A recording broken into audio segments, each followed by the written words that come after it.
मंडळी, जरा विचार करा. पहाटेची वेळ आहे.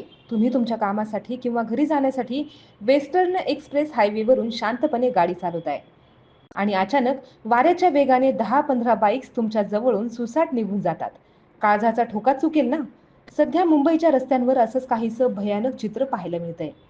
मुंबईतल्या वेस्टर्न एक्सप्रेस हायवेला काही तरुणांनी चक्क रेसिंग ट्रॅक बनवून टाकलंय.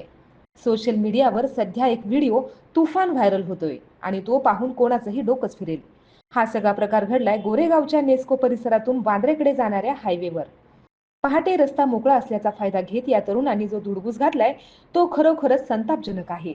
या व्हिडिओमध्ये तुम्ही जर पाहू शकतात, साधारण 10 ते 12 तरुण आपल्या बाईकवर स्वार आहेत. प्रत्येक बाईकवर डबल सीट आहे. पण धक्कादायक बाब म्हणजे एकाच्याही डोक्यावर हेल्मेट नाही. हे तरुण फक्त वेगाने गाड्या चालवत नाहीयेत, तर इतर गाड्यांच्या मधून वेडीवाकडी वळण घेत सायलेन्सरचा मोठा आवाज करत अक्षरशः धुमाकूळ घालतायत. त्यांच्या या बेफिकीर वागण्यामुळे रस्त्यावरून चालणाऱ्या इतर सामान्य लोकांच्या जीवाला मोठा धोका निर्माण झालेला आहे. एका सजग नागरिकाने हा व्हिडिओ ट्विटरवर शेअर केला आणि मुंबई पोलिसांना टॅग करून विचारलं की नेमका हा प्रकार आहे तरी काय. हा व्हिडिओ समोर आल्यानंतर नेटकऱ्यांनी आपला संताप व्यक्त केलाय. अशा या रोड रोमिओ आणि जीवघेणी रेसिंग करणाऱ्यांवर कडक कारवाई व्हायला हवी की नको? तुम्हाला काय वाटतं? यावर कायमस्वरूपी तोडगा काय असू शकतो? कमेंट्स करून नक्की सांगा.